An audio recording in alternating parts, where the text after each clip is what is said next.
Hello everyone. Okay, we're going to get started. Good evening and welcome everyone that's on Zoom and on Facebook.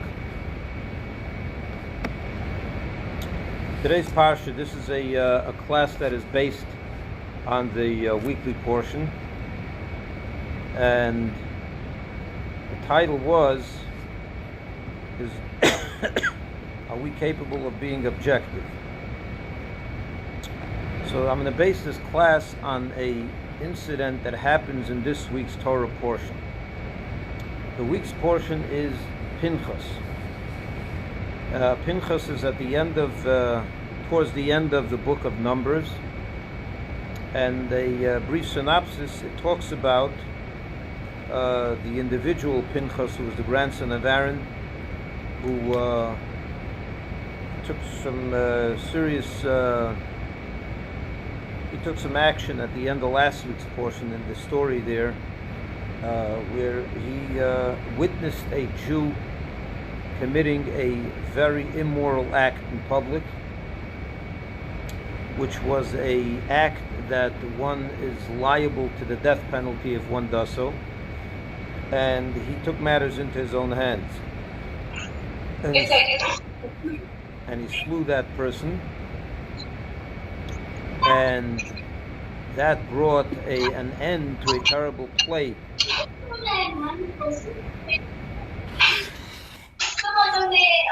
If I may ask everyone to please mute yourselves. Thank you. And that brought about the terrible morality that was going on by the Jewish people, and especially this individual, brought upon the wrath of God and a plague that killed thousands and thousands of people. And as a result of Pinchas' heroic act, that brought an end to the plague, and God was very, very pleased, and he rewarded him greatly. Following that plague, God wanted to see what was left of the Jewish people, so the Torah goes into, in this week's portion, an entire lengthy discussion about a new census that was taken, and the exact number of the Jewish people who remained after the plague. Now, this happens at the end of the 40 years journey in the desert. We're now in year 39.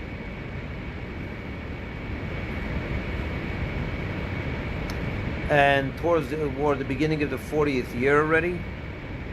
And the Jewish people are getting ready to enter into the land of Israel. And we know that the land of Israel is going to be divided, is going to be taken over by the Jewish people, and then divided amongst the people, the tribes, and every person who lived at that time, who was over 20 years old, received a plot, a piece of the land. In other words, a place where he can build a home and have some fields and make a future for himself. So what happens next in this week's portion is as follows. There was a family. The father of this family's name was Tzlofchad, and he was a man of the tribe of Menashe. You know, there are 12 tribes. One of them was Menashe, and he was a member of that tribe. And he had 5 daughters. And these 5 daughters had no brothers. He had no sons. He only had daughters. And they were single women at this time. And they approached Moses and Aaron, these 5 girls, or women. And they approached Moses, and not Aaron. They approached Moses and his nephew Elazar, which was the son of Aaron. By this time, Aaron is already no longer alive. And he approached some of the other leaders of the tribes. And they said the following. They said, our father, they tell Moses like this. They come in front of Moshe and they say, our father died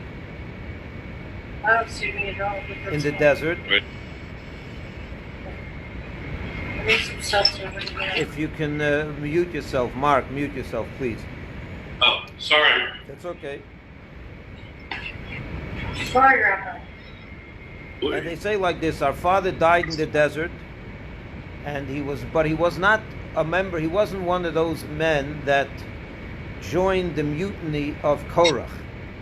If you will remember, in the beginning of the story of the Jewish people in the desert, in year number 2 of their journey in the desert, a man by the name of Korach led a rebellion against Moses, together with another 250 men and many others that joined into this mutiny, and they challenged Moses' leadership. They challenged his brother Aaron's leadership. Ooh. Where's the noise coming from? I must ask everyone to please mute yourself, please.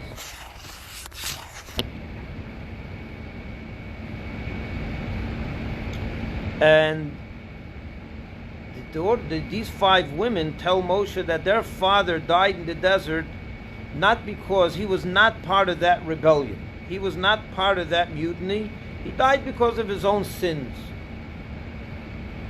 And therefore they said to him as follows: he died, and therefore he's not going to have a part in the land of Israel because he's no longer here. But he left no sons. So what happens when you leave no sons? So that was the question. We're here. We should therefore merit or have the right to take the land, the piece of land that our father would have gotten or inherited in the land of Israel, or gotten as a part of the members of the Jewish people. It should go, usually if he would die, if he had sons, the sons would take it over. But since he has no sons, we feel that we should be the rightful heirs to his estate, which he should be getting when he gets to the land of Israel, as every other Jew who's alive will get. And therefore they say, why should the name of our father, why should our father why should he be diminished? And because he has no son, give us his plot. Let us have his plot, because there's no one else. What do we read right after that? Moshe tells them, let me bring this matter before God. It's a great question. I haven't thought about this before. Let me ask God what he says about it. And the next thing we know, God tells Moshe, indeed, they're right. They're speaking correctly, and they should be given the land that their father would have inherited. And that became a new law. This became a new detail in the laws of inheritance, that usually the law is that the sons get the land, they get their father's inheritance. The way it worked is, let me just give you a brief synopsis of the laws of inheritance. They're very extensive, of course, but very briefly, a father who dies and he has sons, the sons become the natural heirs of the father's estate. If the father left over a widow, the sons either their mother, or if he remarried, it's not their mother, but it's the widow of their father. They have to give they have to take care of her, basically. They have to take care of the mother, and if they have sisters who are not married, they have to provide for their sisters till they get married. Take care of all their needs, clothing, shelter, food, and so on. And whatever they need until they get married. And once they get married, it becomes the responsibility of their husbands, and they follow their husband unto his estate, and he takes care of them. They are no longer the responsibility of their brothers. But that was basically the law as it was handed down from Moses to the Jewish people. But what happens if the father has no sons? So let's talk first. What would happen if the father had no children, period? If a man dies without children, who inherits his estate? I don't know how it works in the American law, but in the Torah law, if a man dies and he has no children, so it goes back to his father. His father's children, in other words, his brothers, and if his father is alive, his father inherits the land. If his father is not alive, his brothers become the heirs to his estate. If the brothers are no longer alive and they have children, then the nephews inherit, become the natural heirs. That's how it works. So what happens if they have daughters? What if a man dies and he has daughters, only daughters? So that detail was not told to the Jewish people in the laws and have inheritance. So they come now and say, we should be the heirs. So God says they're right. And from then on, that became the law. That's basically the incident as it's recorded in this week's portion. The Torah goes on to tell us a few other matters in this week's portion about the appointment of Joshua to be the next leader of the Jewish people. After Moses, he was appointed. And then the Torah goes on to tell us for the second half of the portion about the sacrifices that are brought on every single holiday. Rosh Hashanah, Yom Kippur, Sukkot, Pesach, and all. What I want to do today is I want to zero in on this story of Tzlofchad and his daughters. And the strange detail that we find over here. That is, Moshe hears the complaint of his daughters. He hears what they say. And instead, if someone came to a rabbi today and asked him a halachic question, well, it's not so clear from the Shulchan Aruch, or rather even better, if someone would come to the high court in Jerusalem in the time when this temple stood, when there was a real Sanhedrin, a real high court, and the matter was in doubt, we don't know the answer, what would they do? Would the Sanhedrin say, wait a minute, let's go ask God? Was that what they would say? Please mute yourself. Would they say, I'm going to go ask God and hopefully God answers me? That is not the way halacha is established, as you all probably know. Halacha is established. Obviously, it's impossible at Mount Sinai. God did not give every single law, every single eventual case and law that is part can never be presented before a court. Every eventuality, it's impossible. So what God did was He gave Moshe the basic laws, the 613 commandments, with some more detail, with of course an oral explanation. But then He gave him, along with that, He gave him. And we talked about this in our series when we did the transmission of Torah law. He gave him a series of rules by which the high court, when they're presented with a question in halacha, in Jewish law, that they don't know the answer, they will be able to come up with an answer. How? God gave them 13 basic principles, or even more, 32 more detailed principles, and there are even more than that, by which any future high court can take the law and establish learn from an extra word in the Torah. There are many different ways. There's many different principles by which the high court is able to deduce and learn laws that they didn't hear directly from God, but it's in the verse, it's hinted, there's an extra word, there's two places that have the same word, so we learn one from the other. There's different principles. So the question is, why did Moshe over here what seems to be a moment of laziness? And I don't want to speak like that about Moshe Rabbeinu, God forbid. But why didn't he say, wait, it's a good question you girls have. Let me take it into the tent where the high court sits, where the 70 elders sit, and we'll debate it. We'll try to figure out the law based on everything we already have from the Torah and see if we can come up with a good answer for you. But that's not what he does. He tells them, I'm going to go ask this question by God directly. I'm not even going to bother myself trying to figure out which is the right way of going about it. Any question that comes to Moshe, he should try to figure out on his own. That's why God gave him those 13 principles. Yet, he does not do that. There's no word of that at all. He says, I'm going straight to God to ask him the question. And when you think about this particular law, the laws of inheritance, you don't need to be a Moshe to figure out that they're probably right in demanding that they should inherit the law, the estate. Who then should inherit the estate? Their nephew, their first cousins. If the man has direct children, he has direct descendants, his daughters.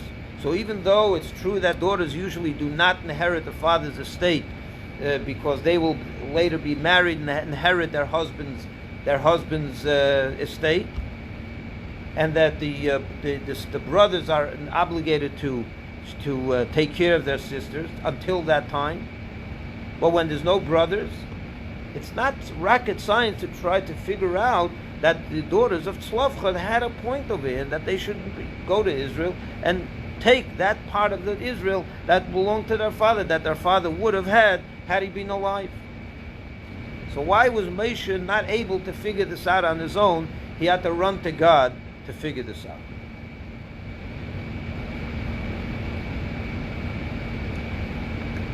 And this brings me to the question that I titled this class.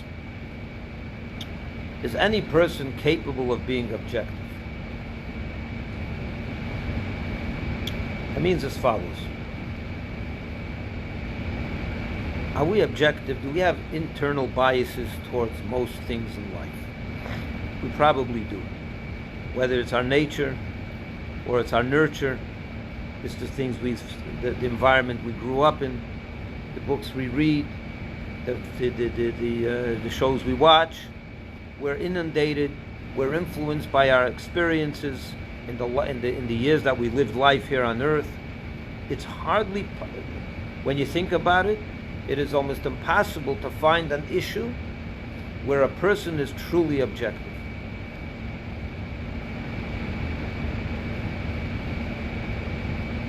It is almost impossible to find an issue where a person is truly objective. And is that, but let me put the question as follows. Can a person truly be objective about any given matter?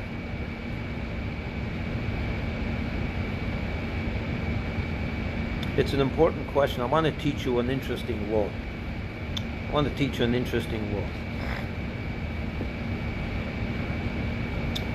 It says that, you ever heard, that in the Jewish calendar there's something called a leap year, right? What is a leap year? A leap year is when every 2 or 3 years the Jewish calendar adds a 13th month into the year. I'm not going to get into a whole detail of the Jewish calendar now, but just briefly. Every 2 or 3 years we add a 13th month to the year for the purpose, well, there's a number of reasons why this would be done. The most famous reason of all is to make sure that Pesach falls always in the spring. Because our calendar is a lunar calendar, which means that our months are 29 and a half days. It goes by the moon, the cycle of the moon. And when you add up 12 months of moon months, you end up with 354 days. And the solar year is 365 days. So just for example, if this year Rosh Hashanah fell out on September 1st, let's just say let's use September 1st as an example. So from September 1st to September 1st next year is 365 days. 12 Jewish months is only 354 days. So Rosh Hashanah next year would be August 19th, right? You deduct 11 days, so it would be August 20th. A year later, it would be August 9th. A year later, it would be July 28th. And every year that goes, it'll lose 11 days. But you'll end up having, sometimes Rosh Hashanah will be in the fall. Sometimes Rosh Hashanah will be in the winter. Sometimes it'll be in the summer. It'll move back. It'll move throughout the whole year. And the same thing would be with Pesach. And Pesach would be the same. But we have a problem when it comes. We could do that. There's no problem doing that, except for one. That is that the Torah says specifically that the holiday of Pesach must be observed in the spring. So how do you make that Pesach should be observed in the spring if we're losing 11 days every year?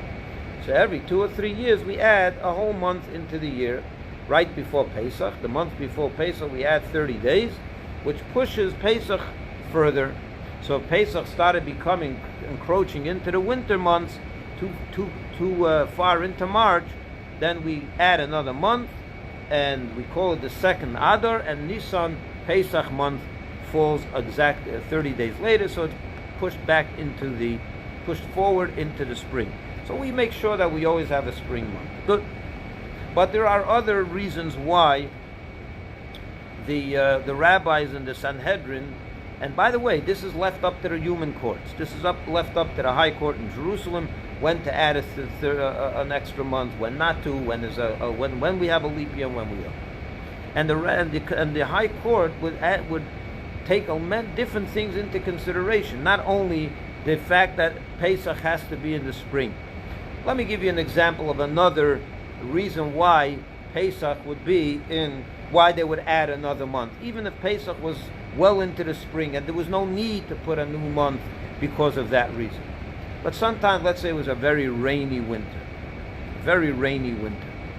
and the roads to Jerusalem are all muddy and they're not dry, which would prevent Jews from making the pilgrimage on Pesach.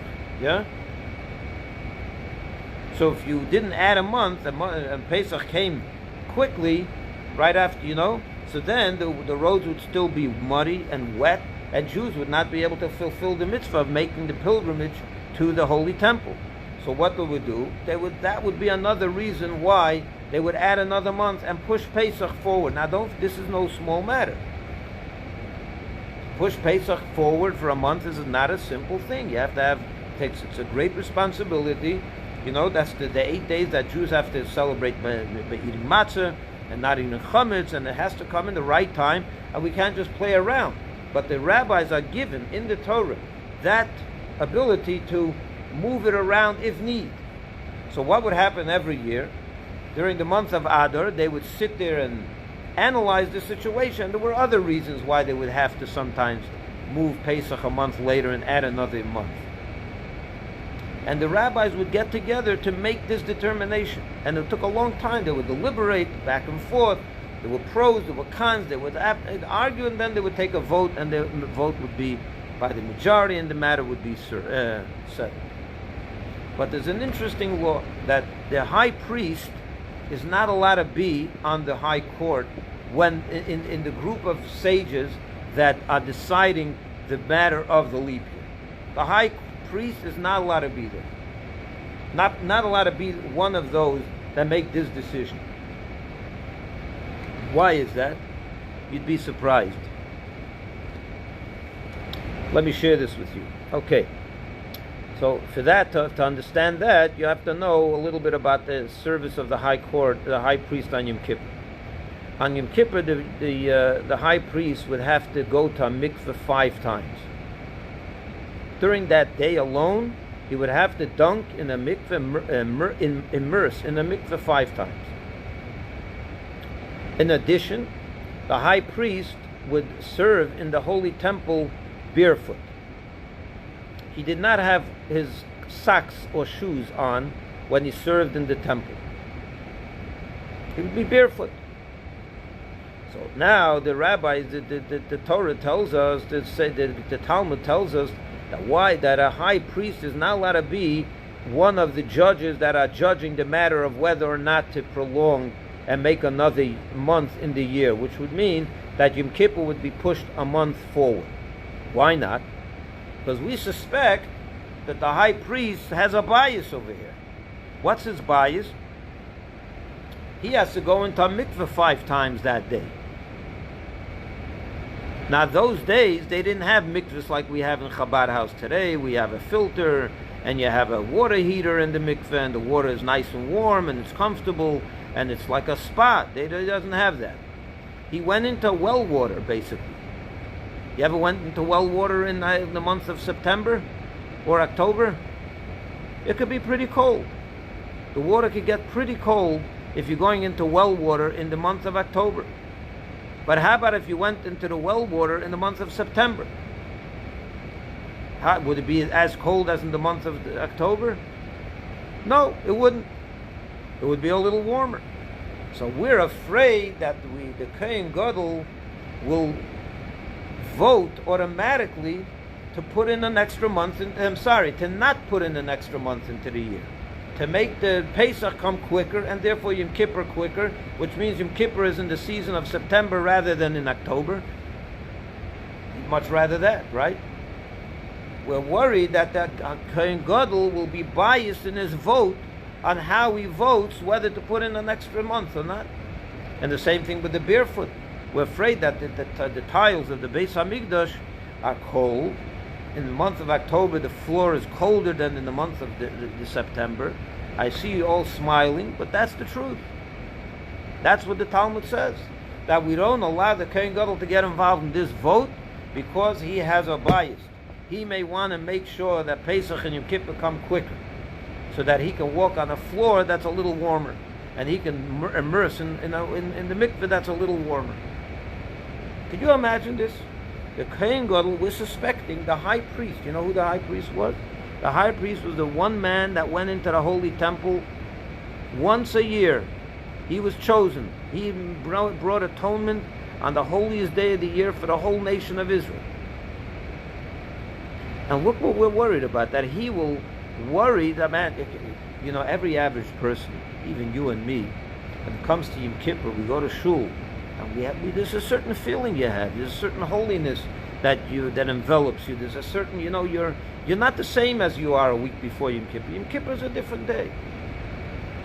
That's even me and you. Imagine the high priest. Could you imagine going into the Holy of Holies? Let me ask you, on a day like that, you're thinking about if the floor is cold or not, or the water is cold or not. This is on the high priest's mind, whether it's going to be cold or not. This is his Yom Kippur experience. This is what we're worried about. Could you imagine that the Talmud says he's off the court because of this? You think the Kohen Gadol is going to go sit 6 months earlier and screw up the calendar of the whole entire Jewish nation just because of his little problem that he has in Yom Kippur? It's going to be a little cold water. It doesn't sound normal. It sounds ridiculous. Yet we're worried about this.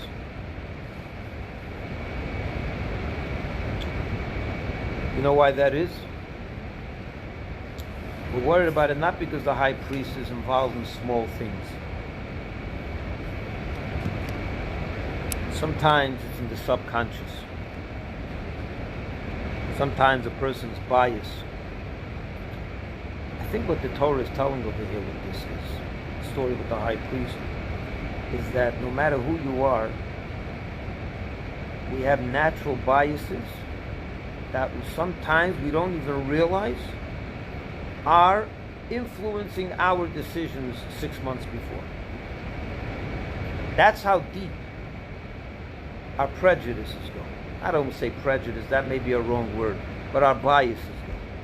That's how subjective we are, whether it's subconscious or it's in our conscious mind. I don't know if the Kohen Gadol is so petty to think about such things, but what the Torah is telling us, that it's not because he's a bad human being, it's because he's a human being. Human beings are biased. They're subjective to their realities, whether they know it or they don't. And the Kohen Gadol will, of course, sit there in the high court and bring rationales for not putting in a new month. He's going to give good rationales for it. And he will be convincing rationales. And he may even be right. But what the Torah is telling you is he's being influenced by his subconscious biases. And in the case of the Kohen Gadol, it could be small things. But it's not even something that he realizes sometimes. It's sometimes in the subconscious. It's just there. And they influence us.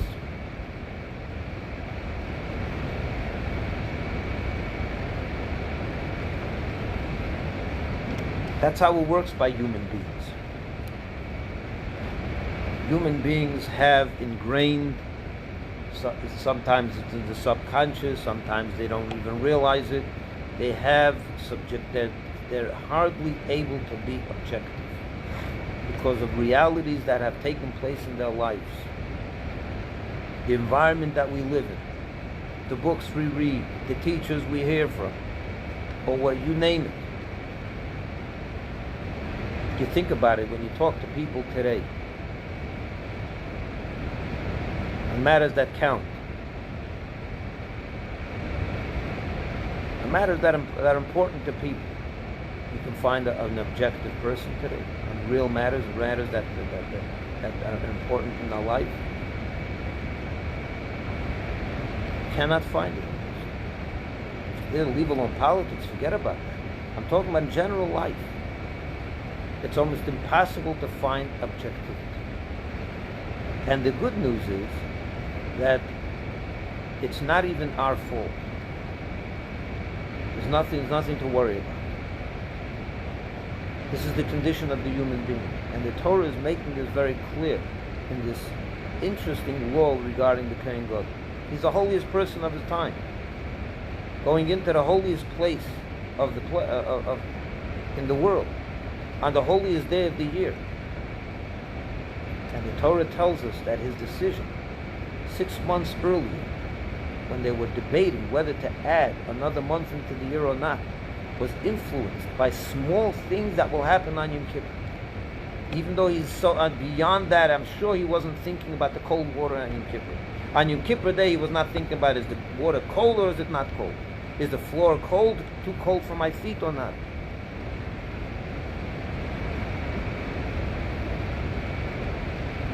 So what do? So how do you judge anything in this world if we are naturally biased? How do you judge anything? You know, the Talmud is full of stories. Amazing stories, by the way. There was once a sage, I forget his name right now. I think his name was Shmuel. The famous Shmuel of the Talmud. I think it was him. And he was once crossing a bridge. And the bridge was a little bit weak. It wasn't in the strongest, it was an old bridge probably, or whatever it was. It was maybe a winter day, it was slippery, whatever it was. And there was a man that was there, and he reached out and gave Shmuel a hand to help him cross the bridge. I think that's the story in the Talmud. Or he carried his bag across the bridge. It was something, he helped him across the bridge in some way.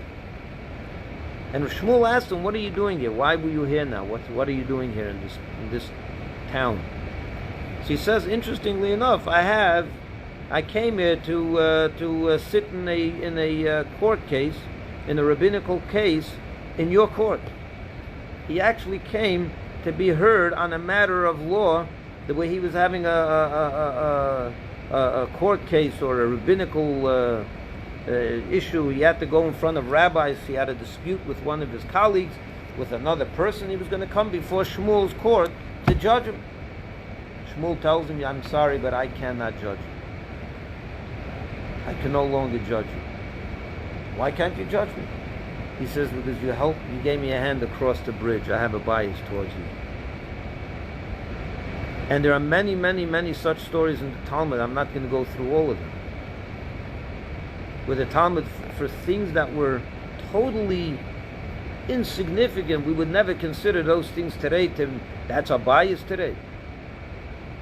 Anyone would walk off a court of, to recuse themselves over such a minor thing. There's another story in the Talmud where a sage was a whole story with a sharecropper. He had a worker on his field, and the arrangement that they made was that the guy that was working on the field takes a certain amount of the produce, but once a week on Friday he would bring to the owner, which happened to be a great sage. He would bring him his share of the produce. That was the arrangement they made. So every Friday before Shabbos, the guy that was working on the field, after he took his part, he would bring the part that belonged to that sage. And this went on for a long time. One day, he had to go before the court of that sage. He had to be judged by that sage on a matter of a monetary issue, a civil issue. And that the day of the court case was going to be on Thursday. So he said, "Why do I have to come on? I'm coming on Thursday anyway, so I'm going to come back tomorrow and bring him his share. I'll bring it Thursday. While I'm there anyway, I'll bring him his box on Thursday." And that's what he did. So he asked him, "Why did you bring it on Thursday? Why did you bring it a day earlier?" So he says, "That's why, because I'm coming before you in the court case, and we're going to judge the issue. And I figured, so let me kill two birds with one stone. Why do I have to come back tomorrow and bring you back? So I'm here anyway today. I'll bring it today. The rabbi tells him, I cannot serve on your, I have to recuse myself. You have to recuse yourself. Why do you have to recuse yourself? He says, because you brought me the food a day early. Even though if the food was his, and he was supposed to bring it on Friday, that was an arrangement they had. There was no bias here. But because he brought it a day earlier, the judge felt that he no longer was able to be his judge, a judge on his court. Why? Because he had a bias. It was a tiny little nothing. It was a nothing of a thing. He had a bias. He recused himself from the court case. Can you imagine that?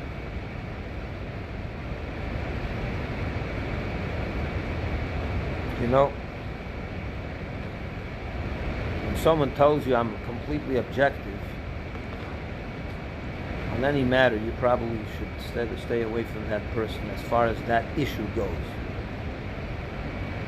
But the problem is he's not being honest with himself, and it's not even his fault, because he doesn't know that he's biased. Sometimes it's in the subconscious. But he doesn't even know. He does not know. The Baal Shem Tov once said an interesting teaching.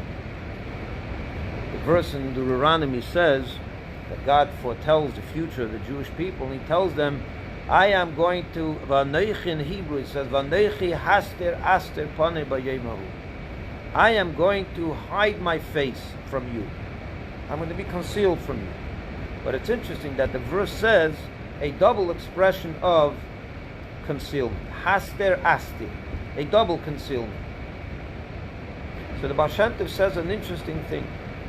He says that if God is concealed from us, that's not such a terrible thing yet. Because when someone is hiding from you, what do? You go and search for him, and then eventually you find him. It's much nicer, obviously, when he doesn't hide from us and we can see him readily right in front of our face. But if someone is hiding from you, in this case God, you know he's hiding from you, he suddenly is concealed from you, you go and look for him. What happens when you look? You search, you find. Not the end of the world. That's not golus yet. That's not exile. He said, what is exile? When your God is concealed from you and you don't even know that he's concealed from you. In other words, the concealment itself is concealed. Haster aster, a double expression of concealment. That he's concealed, but you don't even know that he's concealed. You know what happens when you sit in a dark room for a long time? Then when at first when you come into a dark room, it's pitch dark, you can't see anything, you're feeling around, you're touching around, you don't know where you are, you're afraid to bump into things, to trip and fall and hurt yourself. 10 minutes goes by, what happens? What happens after 10 minutes? You get used to the darkness, right? You know, it's not so dark anymore. You find your way, you see shadows, you start seeing things. It's not so dark anymore. That's the real exile. When you're in darkness and you don't even realize that's darkness anymore. And you don't even realize that it's darkness. What does this have to do with what we're talking about? The idea of objectivity and subjectivity. When a person says, I'm subjective, I have a bias. He knows he has a bias. That you know the problem, you can deal with it. I'll tell you soon how to deal with it. But when a person says, I'm objective in this matter, I'm objective. That means he's subjective and he doesn't even know he's subjective. Because no person is objective on matters that count.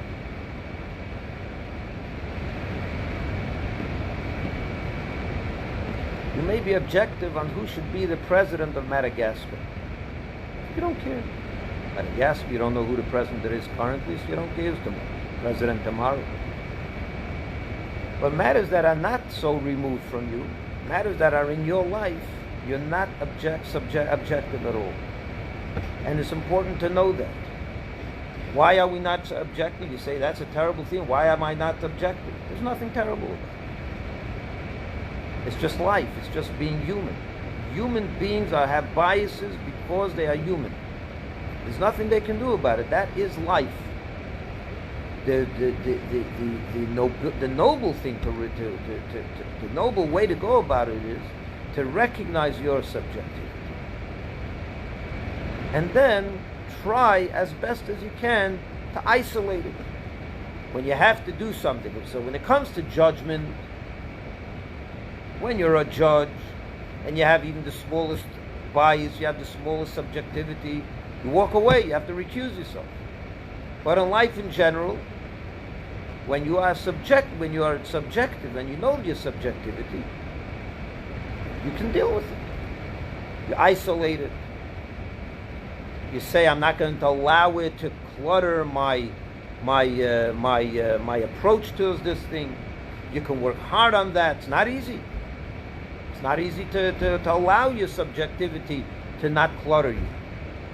But at least if you know your subjectivity, you know your biases, you're going to be able to at least deal with it in some way.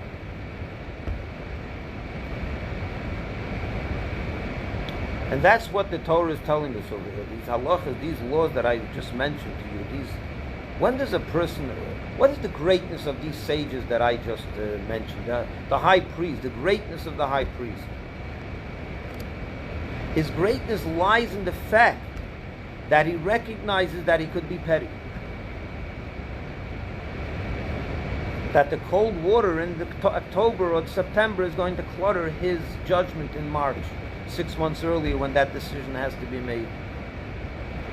And when you recognize that, then you can rise to greatness. When you don't allow it to clutter you. So when it comes to being on a court of law and your bias, the Torah says you cannot be on a court of law if you're biased. You should step away. Recuse yourself. And that was the greatness of these sages. Only when you recognize your own smallness and not fool yourself to think that you don't have it, are you capable of isolating it and going beyond it.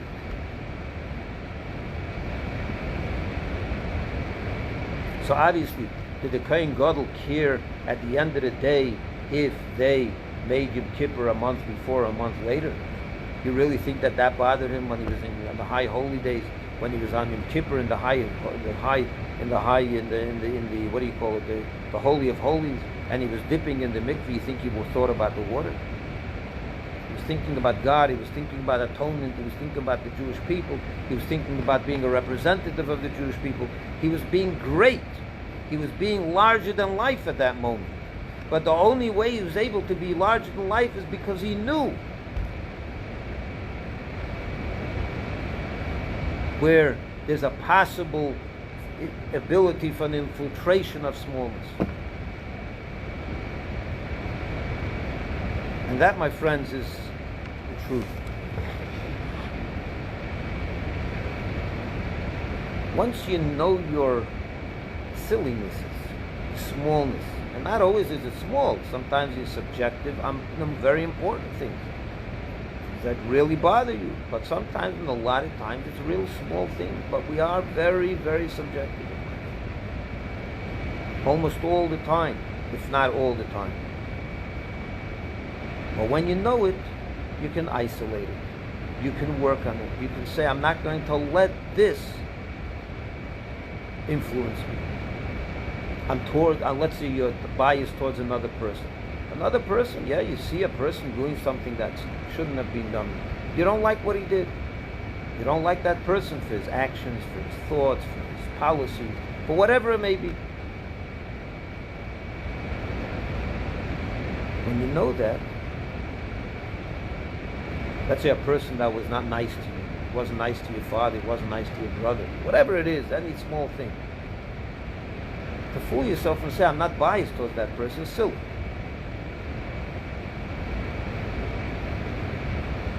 But what you could do is, once you recognize it, know that it's a dark moment, it's a dark area, meaning to say you have a bias against that person, or a bias for that person, the positive way.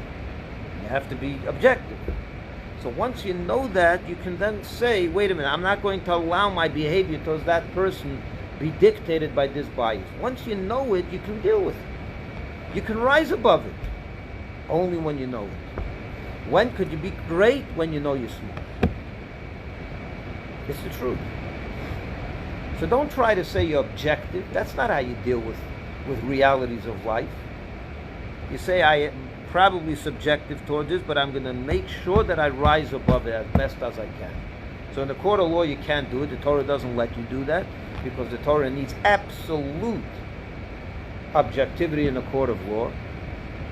And that's why it's so hard to find a real objective situation, and it's very hard sometimes. Sometimes we succeed, sometimes we don't.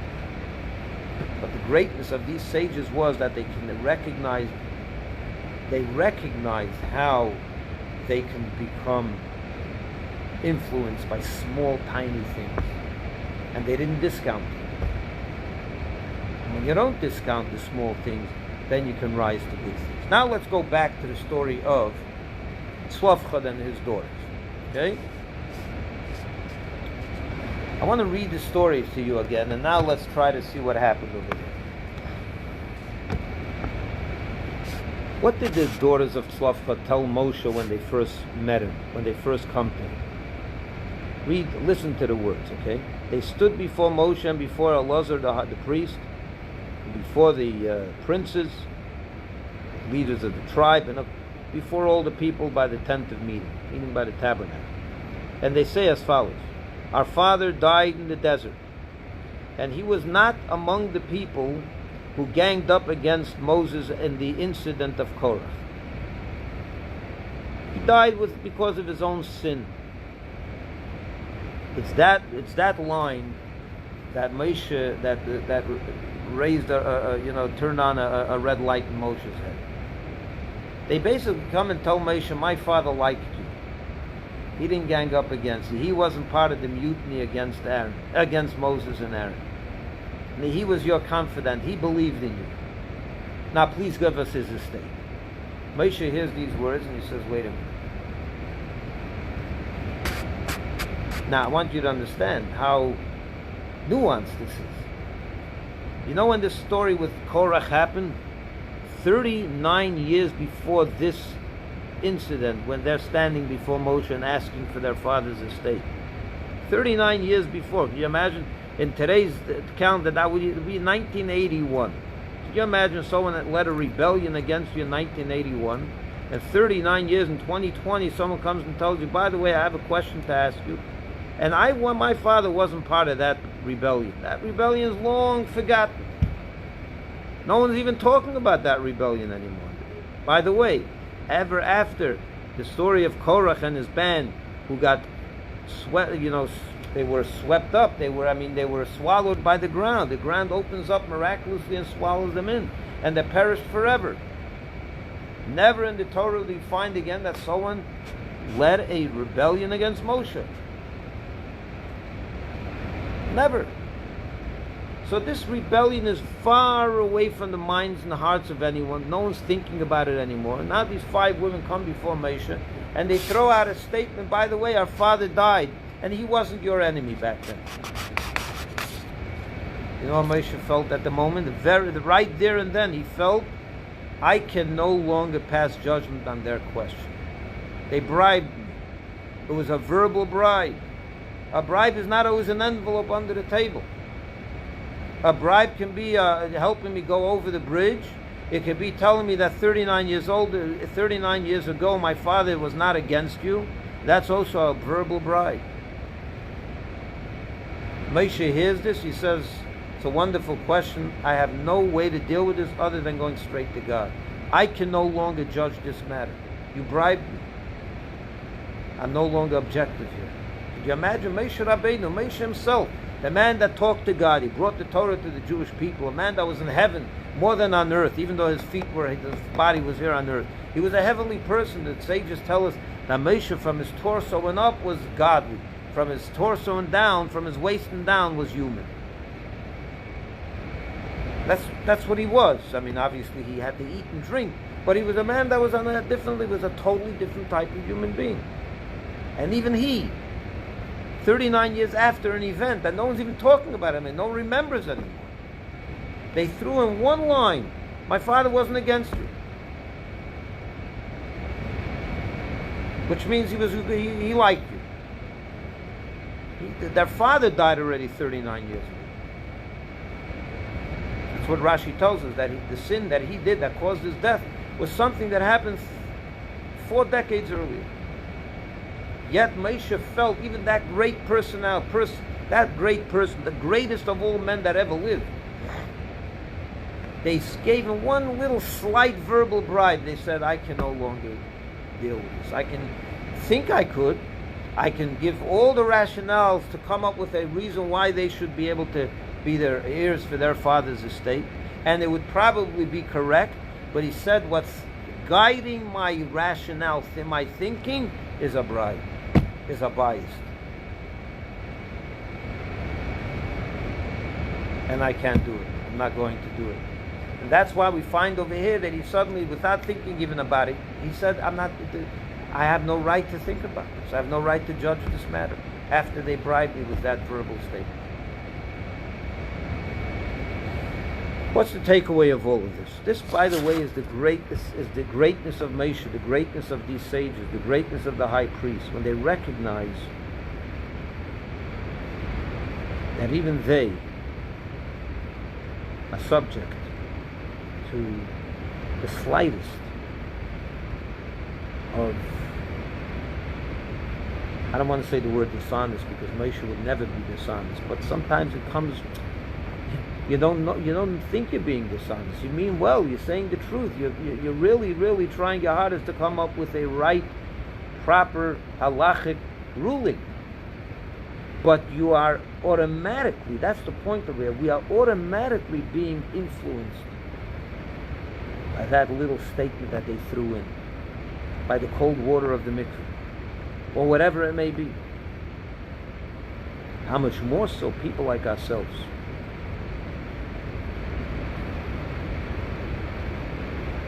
When we're so cluttered, and we have so many issues, and so many things that make us, that influence our thinking and our rationale and our way of life.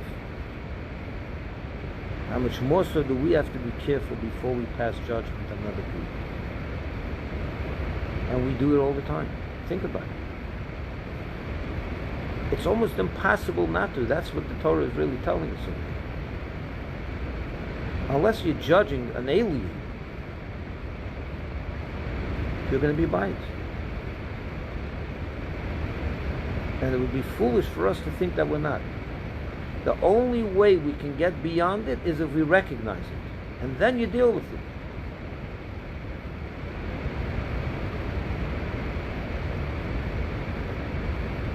It's the story in the beginning of the Parsha as well, by the way. What happens in the beginning of the Parsha? Pinchas kills the man, right? Kills that person that cohabited with that Midianite woman in public. It's an awful story. He takes a spear and he cuts right through them and kills them on the spot. And who was that man, by the way, that he killed? It was the leader of a tribe of Shimon. It wasn't simple. It wasn't just a regular simple. It was a real important individual. And Pinchas goes and takes matters into his own hands. Tells Moshe, I learned from you that this is permitted. And Moshe says, you know what? You're right. I did teach you that, and that is the law. But I'm not going to tell you to do it. And he does it on his own. And the people of the tribe begin to make fun of it. They tell him, you went and killed our father, our ritual leader. And they started mocking him. They said, who is your grandfather? You know who Pinchas' grandfather was? He was a descendant of Jethro. Through his mother. And Jethro was known to have had, he was an idol worshiper, and he would fatten calves. That's what it says. He would fatten, he would feed calves. So to make them fat and with good meat and opulent and so on, and then they would slaughter them for the idol. Now, how cruel do you have to be to do that, right? Today they have it veal, right? What's veal? What's veal today, right? What did they say about veal? The way they raise the animals is very cruel, right? They lock them up in small cages and they fatten them so the meat is very tender, and then you can have a good steak. So imagine their father, the grandfather, the great-grandfather of Pinchas, I think, he would do that. To slaughter fattened calves for the idols. He would fatten the calves. Could you imagine the cruelty? You're force-feeding calves and making them go through all that for you to be able to have a better sacrifice. Disgusting. So these Shimonites accused Pinchas and said, you want to say he came out and said, I'm doing this for God, and I would never do this on a regular day, but this is a terrible desecration of God's name that these two people did. They cohabited with a Midianite woman in public, and they just desecrated Moshe and so on. It's a whole story. I don't want to get into all the details. So Pinchas went with the vengeance for God, right? The Shimonites said, you're just a cruel person. You inherited it from your grandfather. What kind of grandfather you have? You have a streak of a murderous streak in you. Look at your grandfather did the same thing. He did it to calves. He was cruel to animals. And you're cruel to people. You inherited that cruelty. Don't tell me you're doing this for the sake of God.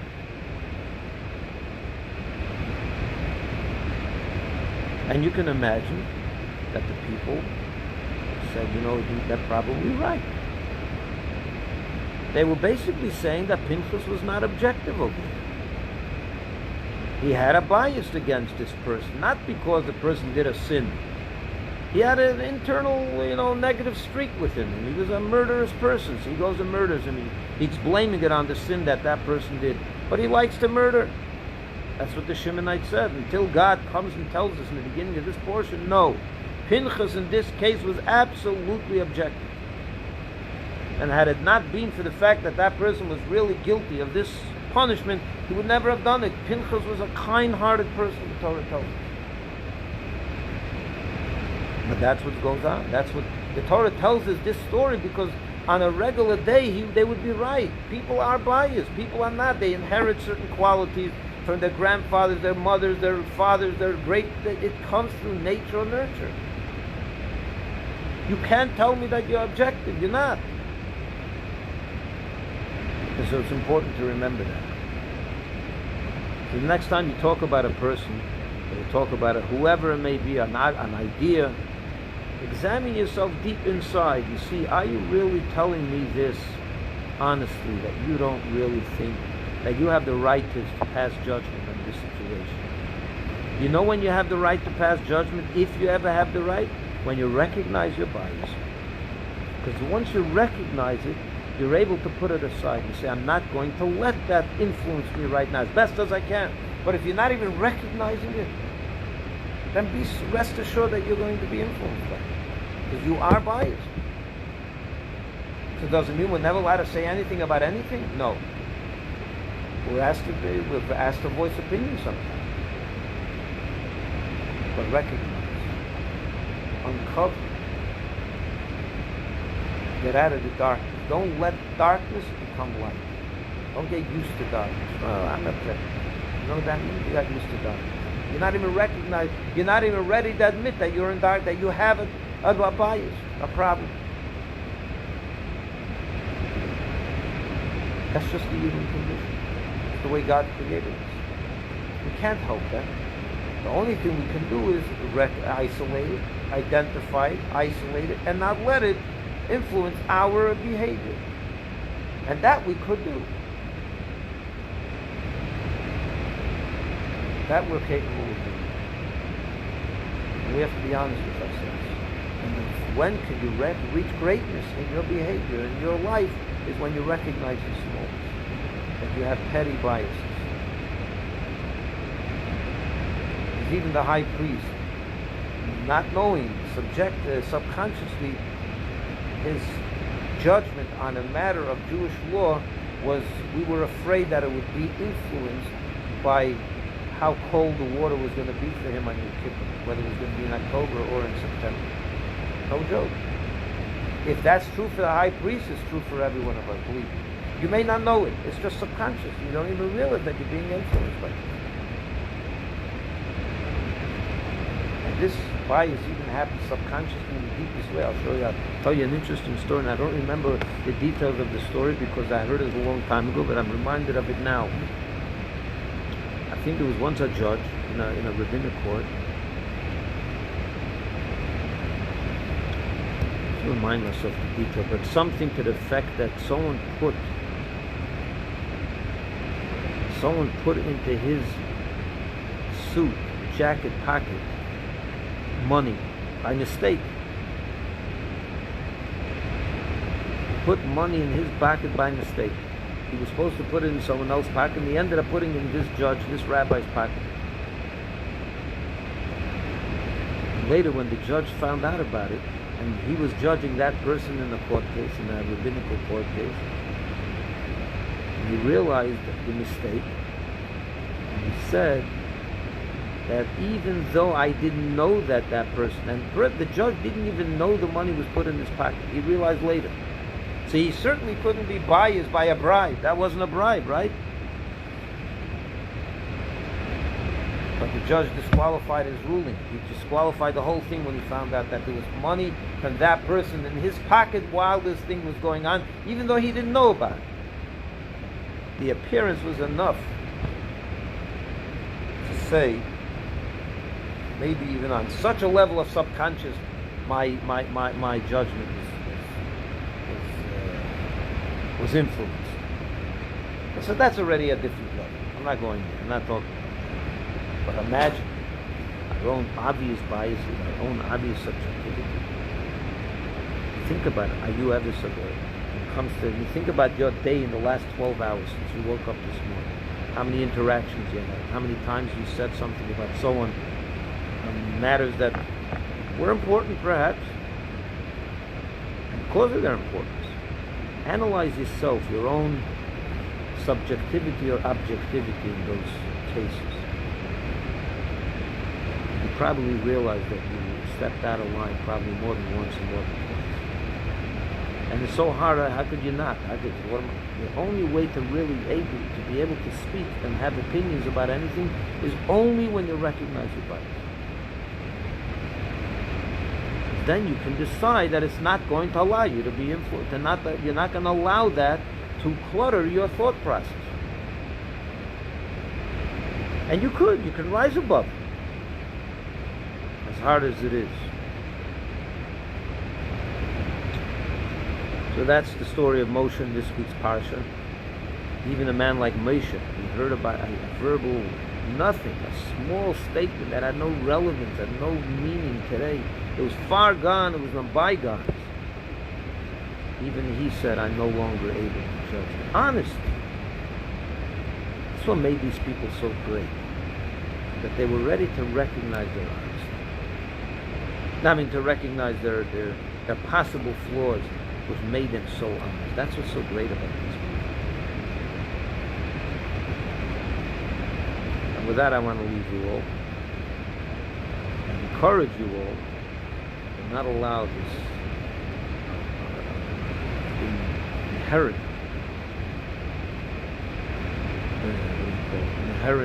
subjectivity influence the way you think. You have to identify it, isolate it, and then approach it. Then with God's help, you can come out on the other side having done the right thing by that person, the top of the right. Then you can maybe, just maybe, be loyal to the truth. That was the greatness of these sages. They were looking for the truth and the truth. They were looking for the truth, and that's why they stepped away. They had one slight iota of suspicion that I may not be able to be 100% truthful. They stepped away. Because it wasn't about them. It was about the truth. And when you're searching for the truth, you're usually able to find it. But you can only find it when you recognize your own weaknesses. Then you can rise above them and go into new territory and find God's truth. So that's the way to deal with life. Not to fool yourself and say, I'm objective. I don't know. It's this person, it's this idea, whatever. You're just fooling yourself mostly. 95% of the time. You're just fooling yourself and trying to fool others. Probably not fooling anyone others. So let's stop fooling ourselves and be honest, and then we can rise up. And with that, I leave you. If you want to ask any questions, of course, be my guest. And you can unmute yourself.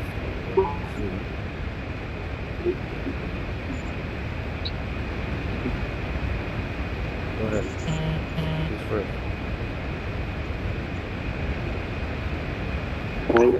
Now I have a question. Yeah. Can you hear me? You could, sure. Oh, okay, good. Question. When Moshe went to Hashem to discuss whether the daughter should have rightful rights to the property, did Hashem ever say to Moshe, "What do you think?" in order to give confidence to Moshe, to give him confidence in his own decision making? Or was it always Moshe asked the question? The whole idea is this, the whole point here was that Moshe was not looking to get involved in this conversation because he didn't believe that he was able to be objective. He was afraid that he wouldn't be able to. And that's why he went to God. Otherwise, he wouldn't go to God. Is that the way where everything you run to God? God gave you principles by which to figure out halacha. What are you running to me for? But that's the answer. The answer is that in this case, he felt that he could, as much as he would try to be loyal to the truth, he felt that the bias was that little bride, that little nothing, would influence the way he was thinking this through, and automatically would be tilted towards the favor of these young women because their father was nice to them, liked them. Did you imagine that? That's the story here. It's a good story. It's honesty. That's what Thank you. it's being honest. It's searching for the truth. When you're not searching for the truth, you're searching for your own aggrandizement. You're gonna be off the beaten track very quickly, which is the case so many times. How many people that we point to that really are loyal and objective in their thing. Have a wonderful night, everyone, and we'll see you back, God willing. Tomorrow I give a lunch and learn at 12 o'clock. You're welcome to link in the same link. And next Tuesday we'll be back from there. Have a wonderful night, everyone, and a good week the rest of it. By the way, this Thursday is a fast day, so don't forget, from morning to night. From mourn the destruction of the temple. We start the 3 weeks this Thursday, and it ends with 3 weeks later with the 9th of Av. And both these days we fast the first and last days of these 3 weeks. And one is because the walls of Jerusalem were breached on the first day of the 3 weeks, and that eventually led to the ultimate destruction of the temple 3 weeks later on the 9th of Av, so we fast again then.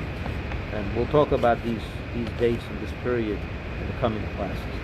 Thank you for listening, and to be well, everyone. Can you tell me about the fast next week? It's this week. It's this Thursday. Oh.